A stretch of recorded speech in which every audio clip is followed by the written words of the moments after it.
शाम है रंगीली, रंगों में ढलने लगी, वक्त हो गया आपसे मिलने का, लो मेरी आवाज आपसे मुखातिब होने लगी। जैसा कि हम सभी जानते हैं, आज हमारे परम मित्र डॉक्टर आदेशा पाटीदार जी का जन्मदिन है और मैं डॉक्टर हिंजल पगाड़िया परम आनंद मित्र योग मंडल की ओर से उन्हें शुभकामनाएं प्रेषित करती हूँ। दिल के अंतःस्थल में होती है जो भावना, शायद इसी को कहते हैं शुभकामना। तो आज उनके जन्मदिन पर हम उन्हें शुभकामनाएं देते हैं और भगवान से प्रार्थना करते हैं कि वो अपने जीवन के चरम लक्ष्य को जल्द से जल्द प्राप्त करें और अपने इस मानव जीवन को सफल बनाए। आज उनके जन्मदिन के अवसर पर परम आनंद योग मित्र मंडल की ओर से सत्संग का आयोजन किया गया है। सत्संग का अर्थ है सत्य की संगति, यानी जब हम संगति में होते हैं तो हमारी चेतना बदल जाती है। हमारे भीतर अगर हम भक्तिमय भावों में रहते हैं तो भक्तिमय हो जाते हैं, सकारात्मक हो जाते हैं। और आज जैसा रामायण की एक चौपाई में भी कहा गया है कि सत्संग के बिना हरि भजन नहीं हो सकता और हरि भजन के बिना मोह नहीं जाता है और मोह के गए बगैर कभी भी हम श्री राम के चरणों में पूर्ण रूप से समर्पित नहीं हो सकते। तो सत्संग के माध्यम से हमारे भीतर ऊर्जा का संचार होता है। सबसे पहले मैं परम योग मित्र मंडल से आप सभी का परिचय करवाना चाहूंगी। हम में से कुछ लोग नए हैं, ज्यादातर तो जानते हैं, लेकिन उन कुछ लोगों के लिए कि परम योग मित्र मंडल 120 दिवसीय जीवन बदलने वाले ऊर्जा शिविर का आयोजन कालिका माता गार्डन में कर रहा है और ये पूर्णतः निःशुल्क है, जो कि योग प्रशिक्षक मोटिवेशनल स्पीकर डॉक्टर पवन बजावदिया सर के मार्गदर्शन में हो रहा है। कैसे हम अपने जीवन को विकसित कर सकते हैं, कैसे हम अपने जीवन को सुंदर बना सकते हैं, कैसे हम अपने जीवन को सफल बना सकते हैं, ये सब सीखने के लिए परम योग आनंद योग मित्र मंडल आप सभी को आमंत्रित कर रहा है कि आप इस शिविर से जुड़े और अपने जीवन को एक उच्चतम स्तर तक लेकर जाएं। आज जैसा कि कहा जाता है कि हम अकेले ही इस जीवन में आए हैं, हमने अकेले ही जन्म लिया है, मृत्यु भी अकेले ही होनी है और हमें अपना जीवन भी अकेले ही विकसित करना है। तो इस यहाँ पर आज हम कुछ सुंदर प्रयोग करेंगे जिसके थ्रू हम अपने जीवन को विकसित कर सकते हैं। तो सबसे पहले सभी लोग अपने स्थान पर बैठ जाएं। जो लोग खड़े हैं वो चेयर पे भी बैठ सकते हैं।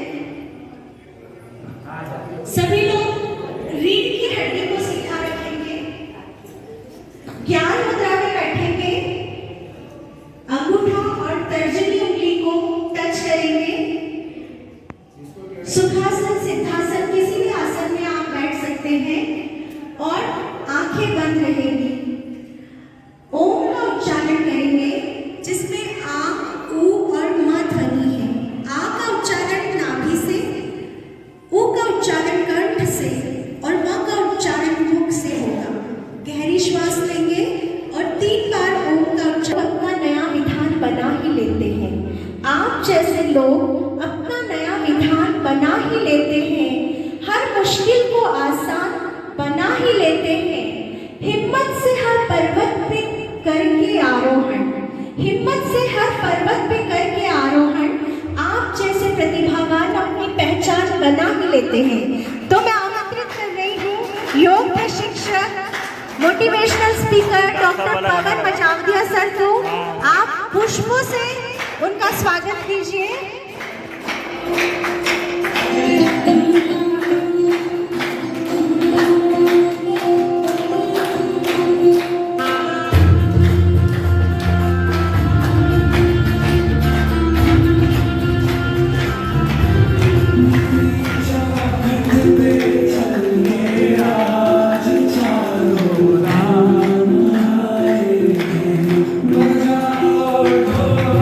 स्वागत में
कर्मों का खेल है, लौट कर तो आएगा। जो हाथ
किसी तरह की कोई हलन चलन नहीं होगी, बिल्कुल रिलैक्स ध्यान में बैठेंगे। ठीक है, मैं अगली बातों को शुरू करूंगा। काफ़ी गहराइयों की बातें हम करेंगे, जीवन को बदलने की बातें करेंगे, जीवन को सार्थक और सुंदर बनाने की बात करेंगे। सभी लोग ध्यान में रहेंगे, किसी तरह की हलन चलन नहीं होगी। सबसे पहले एक भजन के द्वारा हम शुरुआत करेंगे। जैसा कि आप सबको पता है, आज हमारे परम मित्र डॉक्टर रामेश्वर जी पाटीदार का जन्म दिवस है। आप हमेशा स्वस्थ रहें, दीर्घायु रहें और हमेशा सफलता की सीढ़ियाँ चढ़ते रहें। हमारे कुछ भाव मित्रता को लेकर एक जगह थे कि हम हमारे मित्र का जन्म दिवस बहुत स्पेशल तरीके से मनाएं, एक सत्संग के तरीके से, और इसीलिए हमने आयोजन रखा है। आप सब पधारे, इसके लिए आपको बहुत बहुत धन्यवाद। मित्रता के ऊपर ही मैं आज आपको एक संवाद सुनाता हूँ और उसी के ऊपर एक भजन भी मैं आपको सुनाऊंगा। हम में से कई लोग सुदामा जी को गलत मानते हैं कि सुदामा जी ने श्री कृष्ण जी के हिस्से के चने खा लिए थे और उन्हें भूखा रखा था। आज उसी की एक सच्ची घटना मैं आपको बताता हूँ, जिससे आपको पता लगेगा कि सुदामा जी गलत थे या सही थे। एक बहुत बूढ़ी अम्मा रहती है एक गांव में, उसका कोई नहीं रहता है, वो भिक्षा मांग कर अपना गुजर बसर कर रही होती है।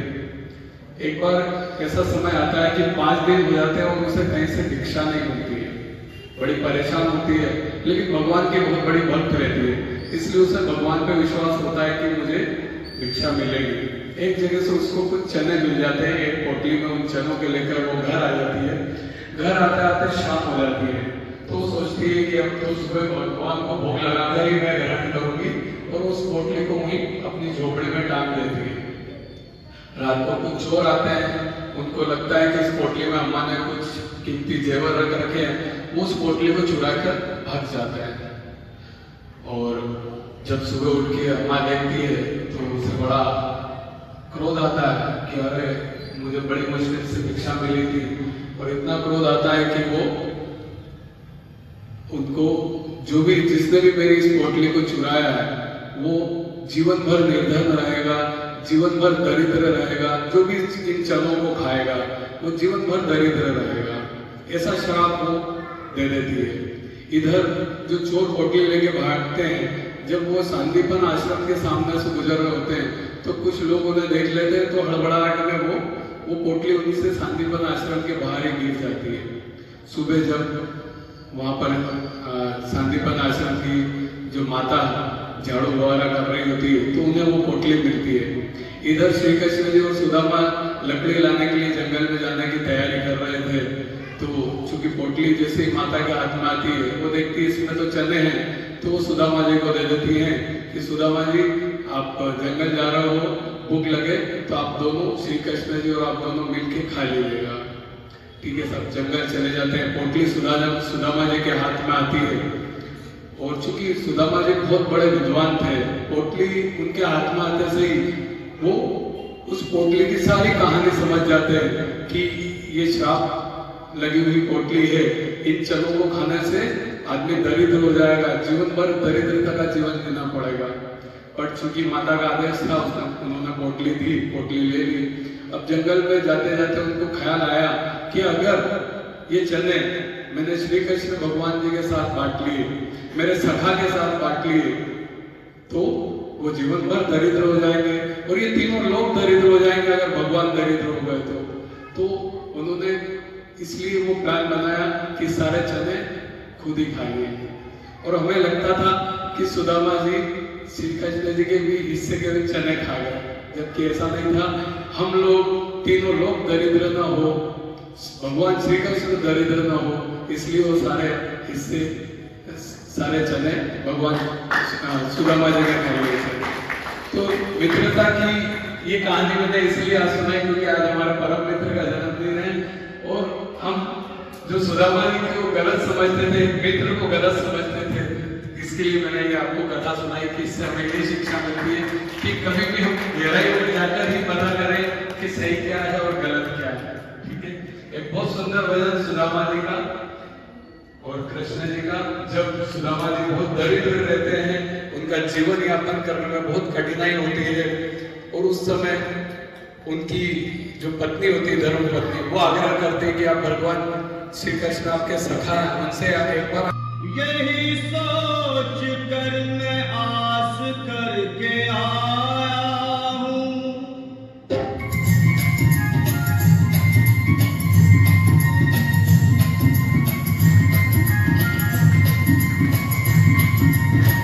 अरे द्वारपालो कन्हैया से कह दो, अरे द्वारपालो कन्हैया से कह दो, किधर पे सुदामा गरीबा प्यार है, किधर पे सुदामा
बहुत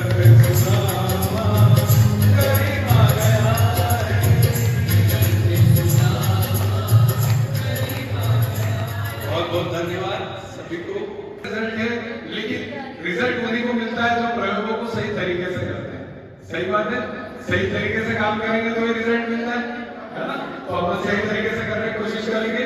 जो अपना शोल्डर है और एल्बो, इन दोनों में 90 डिग्री का एंगल रहेगा, ना हाथ ऐसे रहेंगे ना ऐसे रहेंगे, बिल्कुल 90 डिग्री का एंगल रहेगा और ऐसे ताली बजेगी। ठीक है, म्यूजिक के साथ बजाएंगे। ध्यान रहे सबके पाँव बैलेंस में रहे। ताली बजेगी तब घुटने मुड़ेंगे, थोड़े से मुड़ेंगे। वॉल्यूम फुल कर देना। चलिए हम एक भजन के ऊपर ताली बजाएंगे। गोविंद बोलो हरि गोपाल बोलो। ठीक है, भजन का भी आनंद लेंगे, सत्संग का आनंद लेंगे। शुरू करेंगे 1 2 3।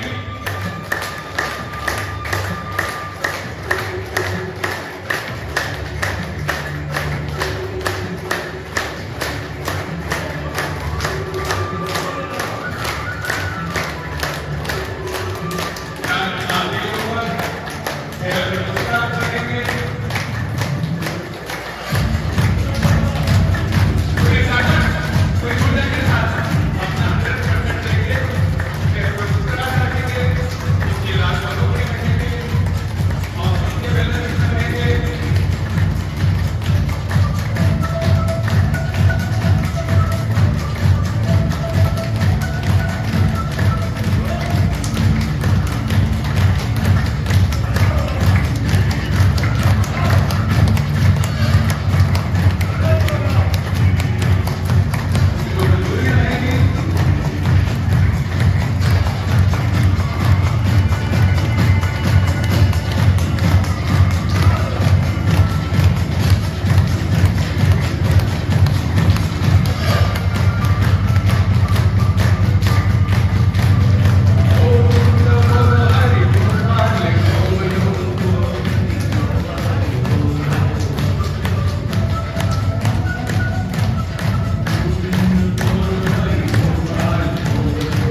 करेंगे, सांसों को सामान्य करेंगे, ईश्वर को धन्यवाद देंगे इस सुंदर मानव जीवन के लिए, इस प्रकृति के लिए, आनंद के लिए, उल्लास के लिए। ईश्वर से प्रार्थना करेंगे हमारा जीवन अर्थपूर्ण हो, हमारा जीवन सार्थक हो, हमारा जीवन सुंदर हो, हम दूसरों की मदद कर सकें, हम दूसरों के चेहरे पर मुस्कान ला सकें, हमारा जीवन लक्ष्यों और उद्देश्यों से भरा हो। भगवान से प्रार्थना करेंगे कि मैं जो डिजर्व करता हूँ बस वो मुझे मिले। जिस दिन ऐसा हो गया उस दिन आप क्या बन जाएंगे ये आप भी नहीं जानते, क्योंकि इतनी ताकत हमारे भीतर है। जिस दिन भगवान से हम ये मांगना चालू कर दे कि जो मैं डिजर्व करता हूँ बस वो मुझे मिले, तो जो चाहते थे तुम जीवन में पाना और ये जहान गाए तुम्हारी कामयाबी का गाना, उस वक्त अपनी शक्ल आईने को अवश्य दिखाना, और वो व्यक्ति क्या कहता उस पर ध्यान लगाना। न तुम्हारी माता, न पिता, न पत्नी कोई खास निर्णय दे पाएगी, तुम्हारी अच्छाई और बुराई ये दुनिया में निर्धारित नहीं कर पाएगी, पर एक बात जो तुम्हारे जीवन को सुंदर बनाएगी वो वही छवि है जो आईने से वापस नजर आएगी। करना है तो उसे खुश कर दो, ये दुनिया खुश हो जाएगी। दुनिया साथ छोड़ भी दे मगर छवि कब्र तक साथ निभाएगी, और जिंदगी के हर क्षेत्र में सफलता तभी मिल पाएगी जब आईने के भीतर की छवि तुम्हारे साथ चल पाएगी। आप भले हो शहंशाह और बना डालो ताजमहल हजार, पर एक दिन सब हो जाएंगे जल कर राख अगर उस छवि से न मिला पाए आग। बना लो दुनिया को बेवकूफ और पहनते जाओ प्रशंसाओं की माला, पर जीवन के अंत में निकलेगा दिलवाला अगर दिया धोखा उसको जो है दर्पण में रहने वाला, दर्पण में रहने वाला। कुछ बहुत ही गंभीर बात मैं आपके समक्ष रख रहा हूँ जिस पे हमें चिंतन और मनन की जरूरत है। सत्संग का प्रोग्राम है, लेकिन इच्छा हुई कि सत्संग के साथ साथ मैं कुछ ऐसी जानकारी आपको दूं जिससे आपके जीवन में भी मेरे जीवन जैसा बदलाव आ जाए। मैंने कुछ पाया है तो मेरे बंटने के भाव है, कोई ज्ञान मुझे हासिल हुआ है तो वो ज्ञान देने का भाव है। भाव जो है जीवन बदलने का एक जबरदस्त तरीका मुझे मिला है, वो तरीका मैं आप लोगों के साथ शेयर कर रहा हूँ। बहुत लोगों को लगता है कि स्वस्थ जीवन ही सब कुछ है, लगता है ना कि स्वस्थ रहना ये सबसे बड़ी पूंजी है। मैं भी ऐसे ही समझता था, मुझे भी ऐसे ही लगता था कि स्वस्थ रहना ही सब कुछ है ना। लेकिन उससे भी ऊपर फिर मुझे एक बात मिली कि स्वस्थ तो जानवर भी रहते हैं, है ना, वो भी अपनी पूरी उम्र जी रहे हैं, है ना। तो फिर जानवर और हमें अंतर क्या रहा? तो फिर समझ में आया कि जीवन सार्थकपूर्ण हो, अर्थपूर्ण हो, जीवन सुंदर हो, तो इस जीवन का मतलब है, इस जीवन का अर्थ है।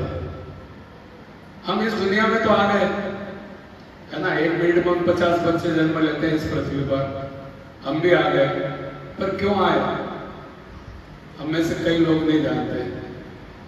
आज आपको मैं कुछ ऐसी बातें बताऊंगा जिससे आपको पता लगेगा। बहुत सारे लोग तो इसलिए भी कुछ नहीं सोचते, उनको लगता है कि हमारा तो यार लक ही खराब है, हम तो, हमारी तो किस्मत ही खराब है, हम तो बहुत बदनसीब हैं, या किसी को लगता है कि मैं तो बहुत गरीब हूँ, मैं तो कुछ नहीं कर सकता। तो इन दोनों ही प्रश्नों के जवाब अगर आपको मिल जाए तो मुझे लगता है कि फिर आप भी वो सब कुछ हासिल कर सकते हो। पहला प्रश्न तो ये कि मैं बहुत बदनसीब हूँ, मेरा नसीब खराब है। तो आपकी जानकारी के लिए बता दूं कि जब आपका जन्म हुआ, जन्म कैसे हुआ, 60 लाख से 1 करोड़ 20 लाख लोगों की दौड़ लगी थी और उसमें आप सिलेक्ट होके आए हैं। अब आप बताइए, 60 लाख स्पर्म की रेस लगी और उस रेस में एक स्पर्म जीत के आया, तो क्या आपकी किसी की किस्मत खराब है? अगर किस्मत खराब होती तो उन 60 लाख में से कैसे जीत के आ गया आप इस दुनिया में? मतलब कहीं ना कहीं आपकी किस्मत तो बहुत अच्छी है। 60 लाख लोग कम नहीं होते हैं, कम होते हैं क्या? 60 लाख लोगों की रेस में आप जीत के आए हैं इस दुनिया में, तो बदनसीब तो हो ही नहीं सकते। दूसरा कि मैं तो बहुत गरीब हूँ, मैं क्या कर सकता हूँ? तो इस जिंदा शरीर को अगर इंटरनेशनल मार्केट में बेचा जाए तो 16,000 करोड़ रुपए की कीमत है। पता है कितनी अद्भुत मशीनें हमारे अंदर, भगवान ने कितनी अद्भुत मशीनें डाल के हमें इस पृथ्वी पर भेजा है। पता है आपको, हमारा हार्ट एक दिन में 24 घंटे में 1 लाख बार धड़कता है, ऐसी मशीन है हमारे पास। और अगर बात करूं तो ये पूरे ब्रह्मांड, पूरी पृथ्वी की पूरी तय कर लेता है एक दिन में। इतना ब्लड फ्लो हमारे बॉडी में एक दिन में होता है। बताओ ऐसी मशीन आप बना सकते हैं? एक बात करें अपन, आज किसी को भी ब्लड की आवश्यकता होती है तो अपने को डोनर ढूंढना पड़ता है। क्यों? इतनी तरक्की कर ली साइंस ने, क्या ब्लड नहीं बना सकते? क्यों नहीं बना सकते? पर हमारे शरीर के अंदर ऐसी मशीन है जो ब्लड बना देती है, जिसको हम बाहर नहीं बना पा रहे हैं। तो सोचिए कितनी ताकत, कितनी शक्तियां ईश्वर ने हमें दी, पर हम शक्तियों को पहचान नहीं पाते, है ना? पहचानते नहीं। जीवन भर सोच विचार में छोटी सोच के साथ ही अपन निकल लेते हैं, ऊपर जाते हैं। भगवान चेक करता है कि देखो तो इसने किन किन शक्तियों का इस्तेमाल किया, तो पता लगता है कि ये तो पेटी पे वापिस आ गया, इसने तो कोई भी चीज यूज नहीं करी, है ना? बहुत सारे ब्रेन तो खुलते ही नहीं है, पेट के पेट ही रहते हैं अनयूज्ड, जबकि हमारे पास जीवन जीने के सारा औजार है, लेकिन हम फिर भी उनका उपयोग नहीं कर पाते। ठीक है, चलिए ये समझ में आ गया कि अब हम किस्मत वाले हैं, हम गरीब भी नहीं है। तो अब ऐसा क्या करें जिससे हम जीवन को सार्थक बना सके, जीवन को अर्थपूर्ण बना सके, जीवन को सुंदर बना सके? ये छोटी मोटी चीजें तो सब फ्री में मिलेगी आपको। बहुत सारे लोग कहते हैं ना, मेरा तो मोटापा है, मुझे शुगर है, मुझे बीपी है, मुझे हार्ट की प्रॉब्लम है ना? मेरे को गाड़ी चाहिए, मेरे को बंगला चाहिए, मेरे को नाम चाहिए, बड़ी फैक्ट्री चाहिए, है ना? ये सब आशाएं, ये सब छोटे छोटे लक्ष्य हमारे जीवन में होते हैं, सही है ना? मेरे भी थे, मेरे भी हैं, है ना? लेकिन ये सारे छोटे मोटे लक्ष्य को हम बहुत आसानी से प्राप्त कर सकते हैं, ये फ्री में मिलेंगे अपने को, इनके लिए सोचना भी नहीं पड़ेगा आपको। जैसे मैं सोच ही नहीं रहा था कि मेरा वजन कम हो, लेकिन फिर भी कम हो गया। ऐसे बहुत सारी चीजें हमें फ्री मिलेंगी। हमारे कई मित्रों के साथ ऐसा हो रहा है कि उनकी शुगर की गोली बंद हो गई, बीपी की गोली बंद हो गई, वजन कम हो रहा है, ये सब फ्री में हो रहा है उनके साथ। हमने तो सोचा भी नहीं था कि ऐसा सब हो जाएगा। तो ये सब कैसे हो रहा है? ये परिवर्तन कैसे आ सकता है?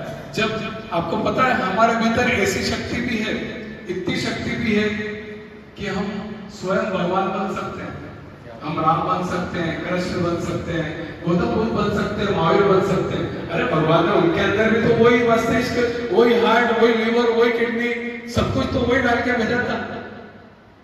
मीरा बन सकते हैं, सीता बन सकते हैं, राधा बन सकते हैं, सबके अंदर वही शक्तियां हैं।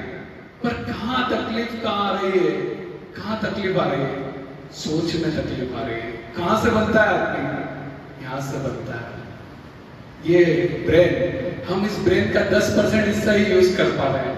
एक ब्रेन है हमारे, इसमें अनकॉन्शियस ब्रेन बोलते हैं, राइट ब्रेन बोलते हैं। वो हमारा अगर काम करने लग जाए तो ये सारी चीजें हमें बाय प्रोडक्ट फ्री मिलेगी। हमें उस अवचेतन माइंड को जगाना पड़ेगा।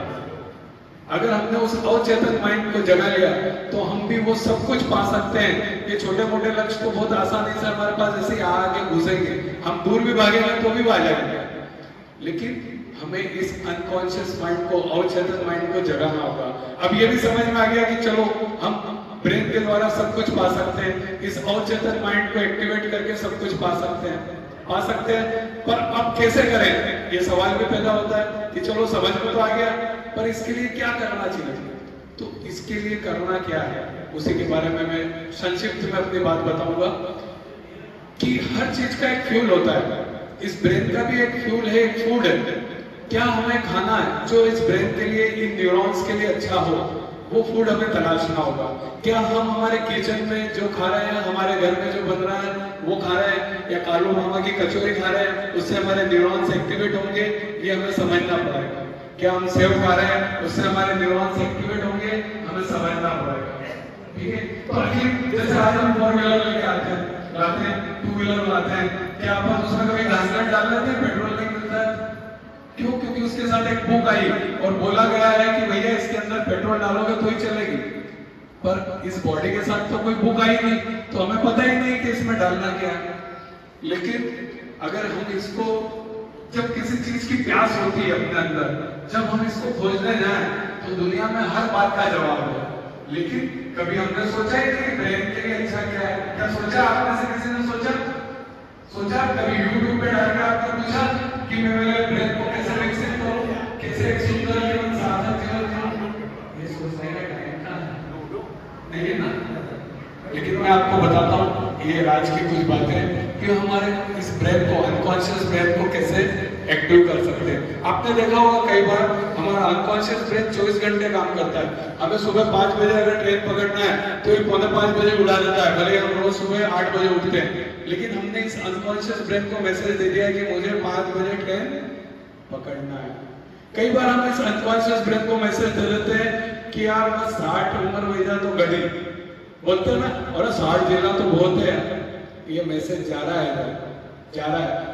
आप 45 साल से बीमार होना चालू हो जाओगे और 60 के पहले ऊपर चले जाओगे, क्योंकि आप रोज अपने अवचेतन माइंड में क्या डाल रहे हो, 60 हो जाए तो गड़ी, ठीक है। तो ये बीमारियां क्यों चल रही है, इसीलिए चल रही है। आपको पता है 21 दिन में हमारी लार बदल जाती है, 120 दिन में हमारे शरीर का खून बदल जाता है, और 3 साल में हमारे शरीर का मांस बदल जाता है, और 7 साल में पूरा शरीर नया हो जाता है, इसके एक एक सेल बदल जाती है। जब 7 साल में शरीर नया बन गया तो बीपी कैसे रह गया, शुगर कैसे रह गई उस शरीर में, थायराइड कैसे रह गया उस शरीर में, मोटापा कैसे रह गया उस शरीर में, कोई भी बीमारी कैसे रह गई उस शरीर के अंदर। क्यों रह गई पता? क्योंकि हमने हमारे अवचेतन माइंड में ये डाल रखा है कि मुझे शुगर है, मुझे बीपी है, मुझे मोटापा है, जो भी थायराइड है ना, ये हमने हमारे अवचेतन माइंड में डाल रखा है, इसलिए वो कंटिन्यू रहता है। अदरवाइज हर 7 साल में हमारा शरीर नया बन जाता है। अब ये समझ में आ गया कि अवचेतन माइंड को विकसित कैसे करें, बस इसको समझने का प्रयास करेंगे तो इसके केवल 3 मार्ग हैं। एक, हम जो फूड खा रहे हैं वो हमें पता होना चाहिए कि क्या फूड हमारे ब्रेन के लिए, उसके न्यूरॉन्स के लिए अच्छा है, हमारे अवचेतन माइंड को एक्टिव करे। तो हम एक अदृश्य नाश्ता करते हैं, हर बार मैं आप लोगों को, कई लोगों को मैसेज भी करता हूँ, हम वो अदृश्य नाश्ता भी निःशुल्क करते हैं। कालिका माता में हमारी क्लास भी निःशुल्क चल रही है, आज हमें 62 दिन वहां पर हो गए हैं। उस अदृश्य नाश्ता में हम 15 तरह की चीज लेते हैं, मैं कई बार हमारे स्टेटस पे भी डालता हूँ। वो एल्कलाइन नाश्ता होता है और ब्रेन के लिए और हमारी अदृश्य शक्तियों को जगाने के लिए बहुत जबरदस्त नाश्ता है। हम उसके अंदर सबसे पहले गुड़ पानी लेते हैं, गुड़ पानी के बाद लौकी लेते हैं, लौकी के बाद हम 4-5 तरह के फ्रूट्स लेते हैं, पपीता शेक लेते हैं, फिर उसके बाद ड्राई फ्रूट्स लेते हैं, तिल गुड़ की रबड़ी लेते हैं, सूरजमुखी के बीज लेते हैं, सौंफ लेते हैं, अलसी लेते हैं, मेथी दाने लेते हैं, छाछ लेते हैं। ये हमारा नाश्ता है। 15 से 16 आइटम मैं रोज नाश्ते में लेता हूँ। आज मुझे 60 दिन हो गए ये लेते हुए, और मेरे अंदर चेंजेस, जो मुझे पहले से जानते हैं वो चेंजेस फील कर रहे होंगे, देख रहे होंगे कि मेरे अंदर ये बदलाव क्यों आया।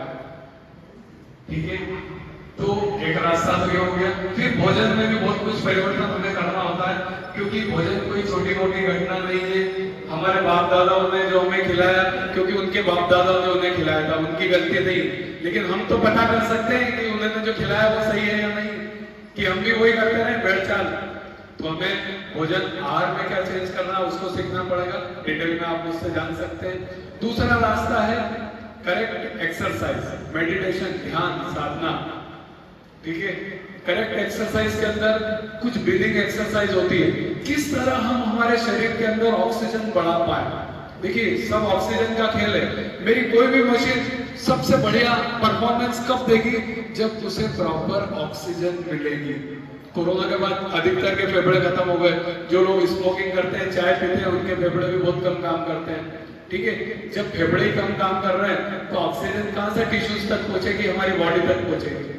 तो कुछ एक्सरसाइज, कुछ प्रयोग हम वहां पर करते हैं, ब्रीदिंग एक्सरसाइज वगैरह, जिससे हमारी बॉडी के अंदर ऑक्सीजन सेचुरेशन बढ़ता है, हर सेल तक ऑक्सीजन पहुंचती है। तो उससे हमारी सारी मशीनें बहुत अच्छा काम करती हैं, हमारे न्यूरॉन्स वगैरह सब एक्टिवेट होते हैं। तो दूसरा मार्ग हो गया करेक्ट एक्सरसाइज। और तीसरा मार्ग है करेक्ट मेडिटेशन, ध्यान। ध्यान बहुत बड़ी साधना है, हमारी एकाग्रता को बढ़ाता है, हमारे विल पावर को बढ़ाता है। उस ध्यान के द्वारा भी हम हमारी सारी शक्तियों को जागृत कर सकते हैं। तो करेक्ट मेडिटेशन। और एक और हमने इसमें चीज जोड़ी है, वो है मोटिवेशन। जब कोई हमें ऊर्जा देता है, कुछ अच्छे शब्दों के द्वारा, कुछ अच्छी कहानियों के द्वारा हमें मोटिवेट करता है, तो आपको पता है मोटिवेशन में इतनी ताकत है, आदमी बम बांध के कूद जाता है। आतंकवादी कैसे बनते हैं? मोटिवेशन से बनते हैं। तो एक अच्छा मोटिवेशन लेके हम भी हमारा जीवन बदल सकते हैं। डाकू वाल्मीकि जानते हैं, डाकू थे वो, लेकिन रामायण लिख दी उन्होंने। कैसे? एक जगह से जा रहे थे, सत्संग चल रहा था, कुछ बातें कान में पड़ गई उनके। क्या थी वो बातें? मोटिवेशन था। तो डाकू से महर्षि वाल्मीकि बन गए, आज पूजे जाते हैं। तो मोटिवेशन में वो ताकत है, हम वहां पर मोटिवेशन भी रखते हैं। आप पढ़ सकते हैं हमारे वेदन को, वो सारी बातें लिखी। बस यही वो सारे मार्ग है जिससे हम इस अवचेतन माइंड को एक्टिवेट कर सकते हैं।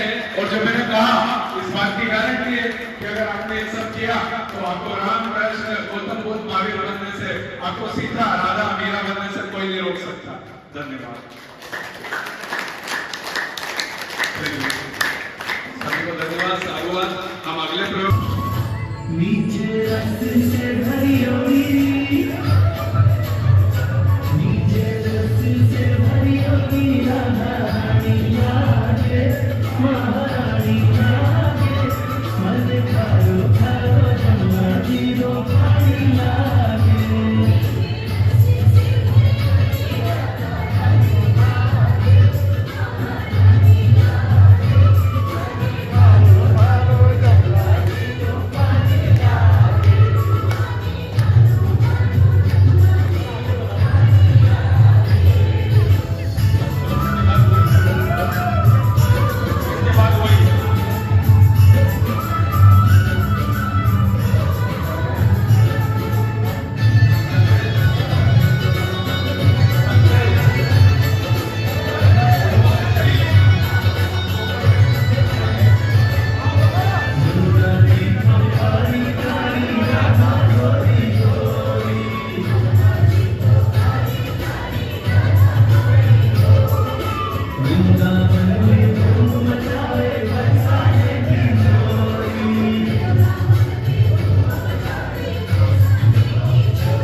श्री चरणों में लटक जाए सारी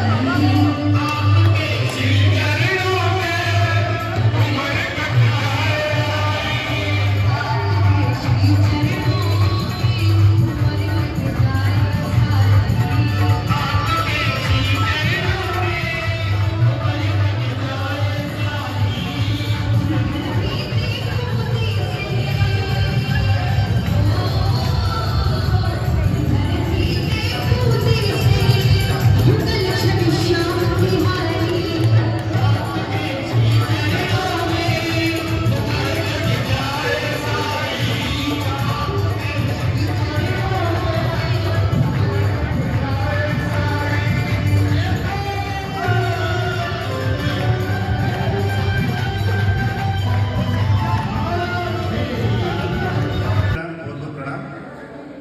वंदन। मैं कुछ दो लाइन आपके सामने कहने जा रहा हूं। हमने सुना है अपने पुराने लोगों से कि एक ईश्वर ऊपर है और एक भगवान डॉक्टर के रूप में नीचे है।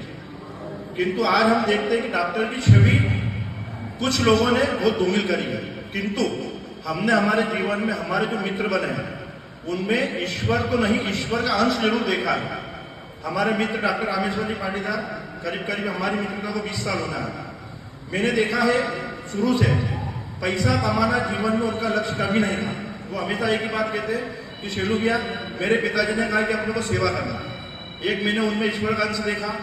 एक हमारे मित्र डॉक्टर पवन भैया, ईश्वर का रूप मैंने जब देखा जब कोरोना जैसी विषम परिस्थिति में जब अपने परिवार वाले भी अपना साथ छोड़ के चले गए, उस समय साथ जाने वाले हमारे डॉक्टर साहब, उन्होंने अपने व्यवसाय के धर्म को बहुत अच्छी तरीके से निभाया, साथ में अपने मित्र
तेरा मेरा अफसाना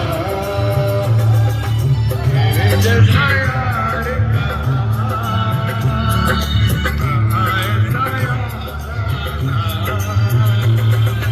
याद करे दुनिया तेरा मेरा अफसाना वन कर दिया जाएगा वन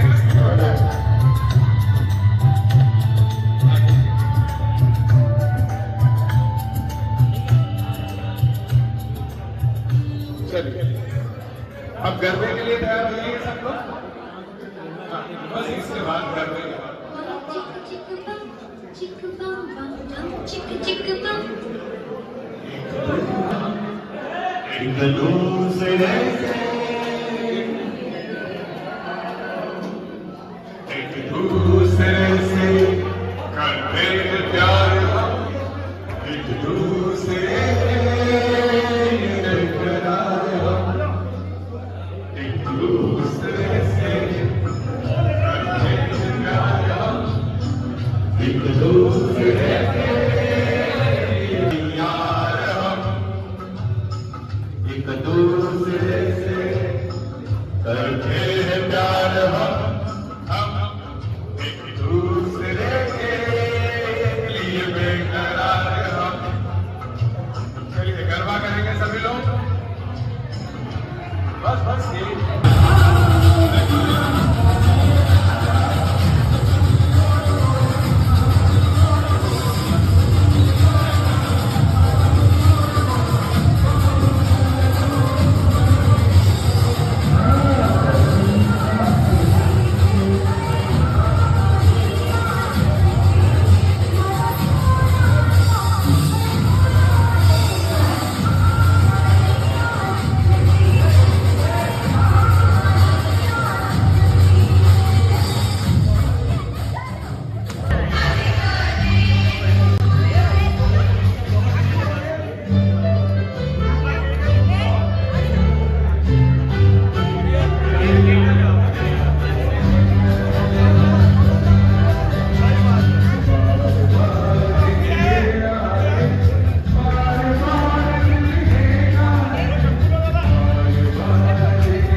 चलिए आपको ये केक जो दिख रहा है ये भी हमने बिल्कुल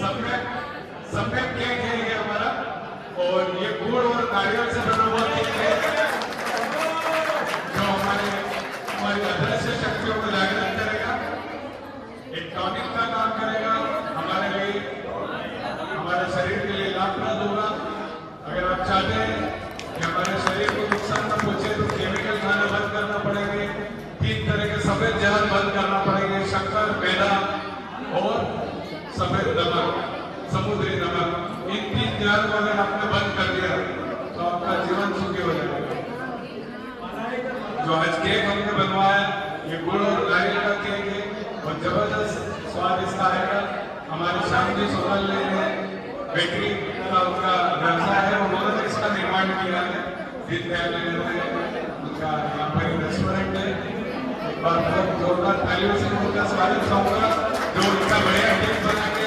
हमारे रमेश जी के लिए लाए हैं